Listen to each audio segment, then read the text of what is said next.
Jumpa lagi dan bertemu lagi bersama saya Gian Sugiana Sugara, dan Anda saat ini berada di program belajar konseling, salah satu program yang saya luncurkan untuk sebagai mengenal bagaimana counseling ya. Dan ada yang menarik dari minggu ini, karena minggu ini saya akan memberikan informasi, mengajarkan topik terkait dengan tahapan counseling. Oke, seperti yang Anda lihat di sini ada gambar tahapan counseling. Satu hal yang membuat orang merasa bingung mungkin ya, bagaimana sih sebetulnya cara untuk melakukan counseling gitu kan? Itu adalah sebuah pertanyaan besar. Ketika orang belajar counseling, maka yang ada dalam pikiran itu adalah bagaimana cara untuk melakukan sesi counseling. Dan tentu itu adalah hal yang umum, lumrah, orang ada pertanyaan seperti itu. Saya pun mengalami hal yang sama ketika saya belajar pertama kali terkait dengan counseling. Namun ketika saya belajar counseling, semakin saya belajar counseling, maka semakin rasa penasaran saya itu ingin lebih tahu apa sih sebetulnya yang membedakan antara counseling satu dengan counseling yang lainnya. Sehingga hari ini saya akan menjabarkan secara umum tahapan counseling yang biasa dilakukan oleh counselor itu seperti apa. Khususnya bagi Anda yang saat ini sedang mengenyam dunia di program studi bimbingan dan counseling. Oke. Dan ini memberikan sebuah gambaran bagaimana sesi counseling berjalan. Oke. Baik, tentu ada pertanyaan, apa sih yang membedakan antara counseling dan curhat? Oke. Counseling itu sangat berbeda dengan curhat. Curhat itu tidak ada teorinya. Curhat itu adalah ngobrol bebas tanpa ada struktur, dan curhat itu bersifat temporary. Artinya orang bercerita saat itu untuk meluapkan isi hatinya. Di dalam sesi curhat itu tidak ada struktur yang membuat orang itu berubah cara berpikirnya. Hanya sekedar merasakan ada orang yang empati terhadap dirinya. Itulah curhat. Sekarang apa itu counseling? Counseling seperti di episode sebelumnya saya jelaskan bahwa hubungan yang sifatnya itu adalah membantu dan memberdayakan, baik settingnya individu, kelompok, keluarga. Tujuannya adalah untuk mencapai kesehatan mental, tujuan karir, pendidikan, dan kesejahteraan. Nah, sebetulnya tentu banyak cara untuk membuat orang merasa lebih baik dalam hidupnya. Nah, mengingat counseling itu lahir dari seorang tokoh yang bernama Carl Rogers. Jadi kalau kita lihat dari sejarahnya, bimbingan awal mula ada dan dikeluarkan oleh seorang tokoh pergerakan yang berkontribusi besar sekali, namanya Frank Parson. Beliau itu adalah seorang buruh yang ingin membantu masyarakat dulu, karena saat dulu setelah Perang Dunia ke-1 itu terjadi revolusi industri, di mana beralih orang ya yang asal mulanya manual itu menjadi mesin, dan orang banyak yang membutuhkan keterampilan kerja supaya bisa menopang hidupnya itu. Dan sementara counseling itu dikembangkan oleh seorang humanistik, bapaknya psikologi humanistik yang bernama Carl Rogers. Dan Rogers itu menjelaskan bahwa manusia itu punya potensi, sehingga orang tidak dilihat dalam perspektif yang buruk, yang negatif, yang selalu punya masalah, tapi justru masalah itu sendiri itu bisa diselesaikan oleh orang itu sendiri. Nah, jadi dalam rentang perkembangan sejarahnya, teori konseling berkembang gitu. Dimulai dari perjalanan Frank Parson. Dulu tidak ada istilah konseling, adanya adalah bimbingan, sehingga Frank Parson dianggap sebagai the father of guidance, bapaknya bimbingan ya. Sementara istilah konseling itu berkembang saat Rogers. Karena sebelum Rogers, istilah yang paling marak adalah psikoterapi. Seperti yang Anda ketahui, dalam historical sejarahnya psikoterapi dikembangkan berdasarkan medical model medis, lahir dari ya Anda tahu psikoanalisis. Sigmund Freud itu adalah salah satu orang yang berkontribusi juga, dan saat itu dinamakan dengan psikoterapi. yang punya fungsi menyembuhkan orang-orang yang punya gangguan-gangguan psikologis yang dalam gitu. Dan konseling berkembang saat Rogers menjelaskan bahwa manusia itu punya potensi, sehingga yang dibutuhkan oleh orang itu merasa diterima, merasa dihargai, merasa diakui. Dan itulah yang menjadi dasar orang akhirnya mengerti dan memahami apa yang terjadi pada dirinya. Ketika orang mengerti dan memahami apa yang terjadi pada dirinya, maka dia bisa mengambil keputusan yang tepat dalam hidupnya. Rogers menjelaskan istilahnya adalah kongruen. Kongruen adalah sebuah istilah yang menggambarkan antara real self, dirinya yang nyata, dengan ideal self, dirinya yang ideal itu bersatu. Jadi orang pada dasarnya bergerak untuk mencapai kongruensi. Nah, masalah itu terjadi kalau seandainya tidak terjadi kongruensi atau inkongruen antara ideal self dan real self. Jadi diri yang nyata inilah. Nah, oleh karena itu satu kontribusi besar dari Rogers adalah memberikan sebuah cara bagaimana cara untuk menyatukan antara ideal self dengan real self. Dan saat ini saya akan menjelaskan strukturnya. Secara umum beginilah struktur dari counseling, baik counseling yang menggunakan pendekatan psikoanalisis, kemudian Adlerian, kemudian person center yang dikatakan oleh Rogers. Walaupun Rogers berkontribusi besar sekali dalam pemikiran struktur counseling, gitu kan. Kita lihat tahapannya adalah dimulai dari yang namanya itu adalah building rapport. Jadi building rapport adalah awalan, ya. Kemudian ada konstruksi masalah, ya, konstruksi masalah. Kemudian setelah konstruksi masalah adalah goal setting, dan setelah goal setting ada orientasi teori counseling, dan yang terakhir adalah terminasi. Nah, sekarang kita akan kaji apa makna dari tahapan-tahapan ini, gitu ya. Oke, yang pertama building rapport. Oke, rapport itu sebetulnya intisari dari sebuah relasi counseling ada di rapport. Ketika ibaratnya Anda belajar psikoanalisis, maka rapport antara konselor psikoanalisis dan klien itu terkesan seperti psikoanalisis adalah orang yang sangat paham, kemudian sebagai interpreter dari makna yang klien alami. Tapi beda pemikiran dengan Rogers. Rogers menganggap bahwa manusia atau klien itu perlu diperlakukan sedemikian rupa, diperlakukan dengan baik, diperlakukan dengan penuh penghargaan, sehingga ada istilah di dalam pemikiran Rogers, ketika kita mau untuk menjalin rapport dengan orang, maka kita harus menerima dia tanpa syarat, atau istilahnya adalah unconditional positive regard. Jadi artinya kita harus melepaskan bias, label, kacamata yang ada pada diri kita terhadap klien. Kita harus menetralkan itu. Artinya kita tidak langsung menjudgment klien kita seperti apa, tapi kita menerima dirinya tanpa syarat apapun. Istilahnya adalah unconditional positive regard. Itu dalam rapport. Sehingga di dalam rapport, kemampuan yang harus dilakukan oleh konselor adalah ada dua keterampilan, ya, dan namanya adalah invitation skill. Invitation skill adalah keterampilan mengundang, menginvitasi. Itu ada dua skill yang harus dimiliki. Pertama ada verbal skill, keterampilan verbal, dan yang kedua adalah non verbal skill. Nah, ini nanti akan saya bahas per segmen video. Saya akan menjelaskan secara umum dulu.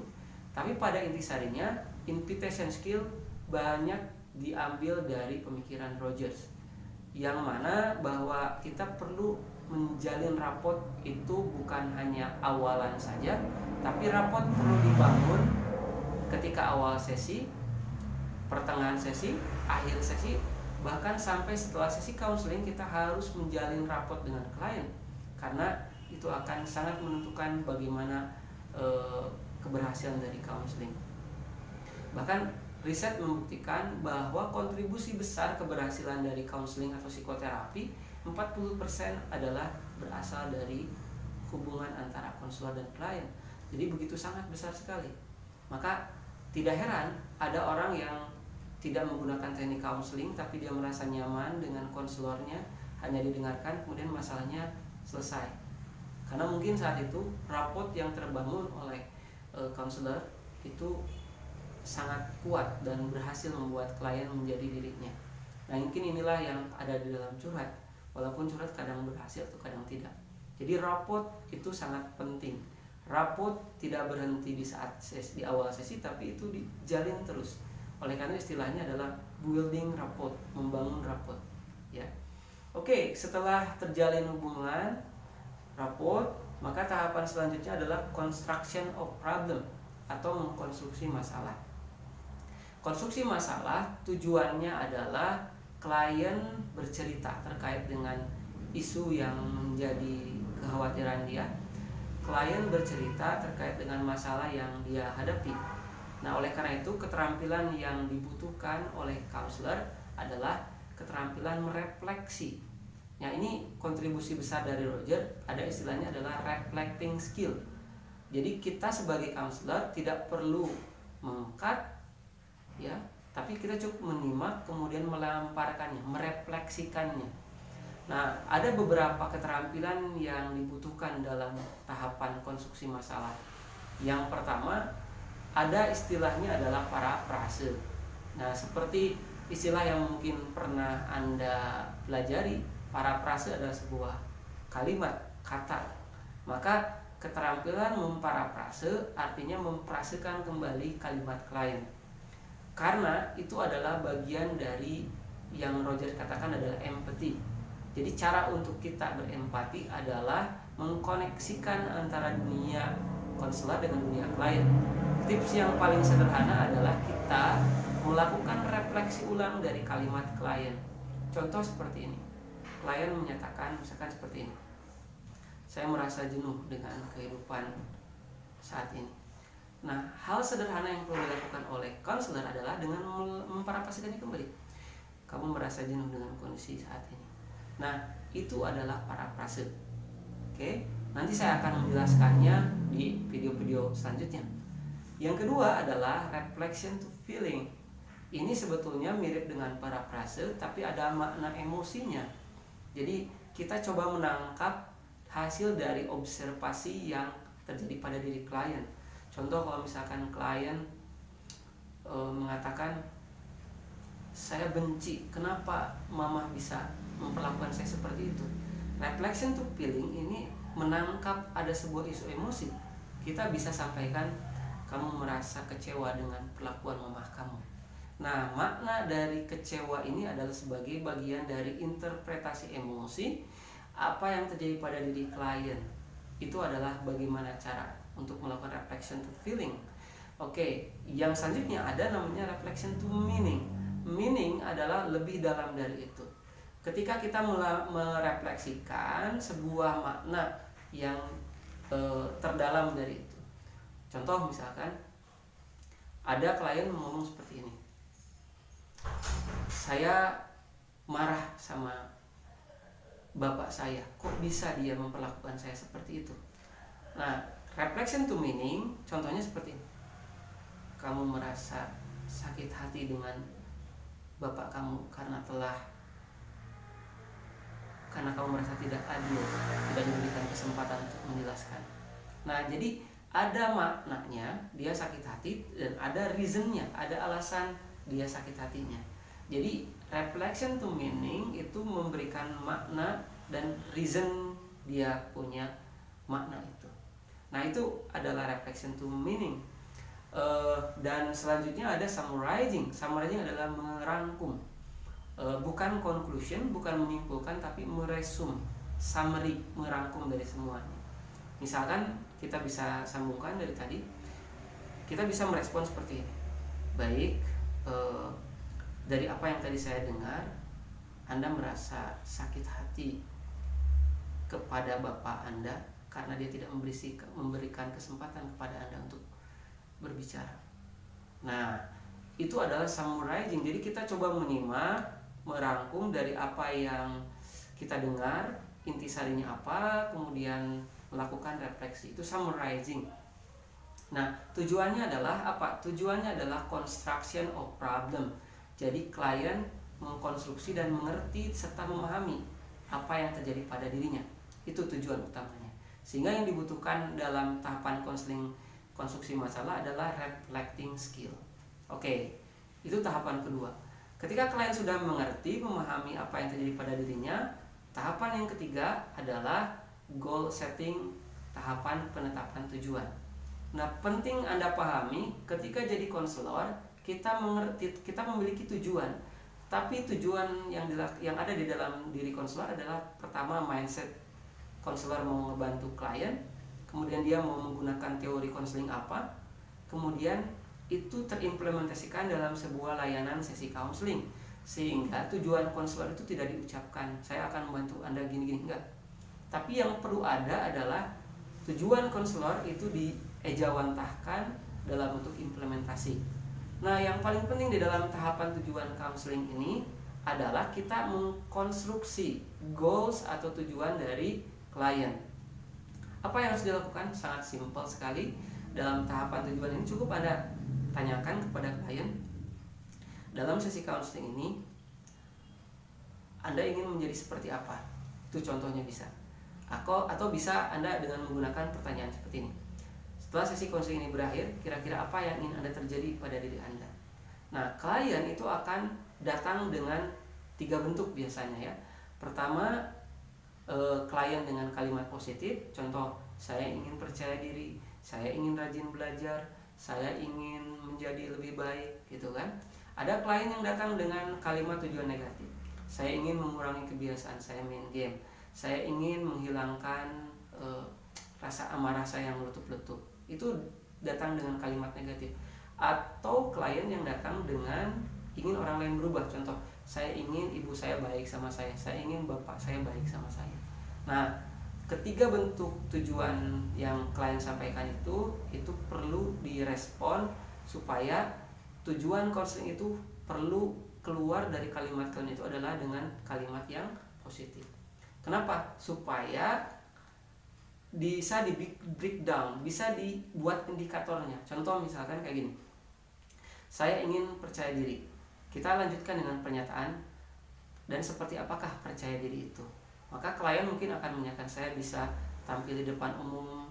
Terus apa lagi? Saya bisa ngobrol dengan orang yang baru saya kenal. Terus apa lagi?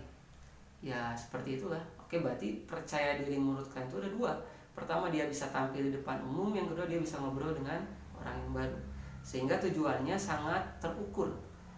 Jadi pada intisarinya konselor perlu membantu di dalam tahapan ini membuat tujuan yang sangat realistis, dapat dicapai, terukur, ada emosinya, dan ada waktunya.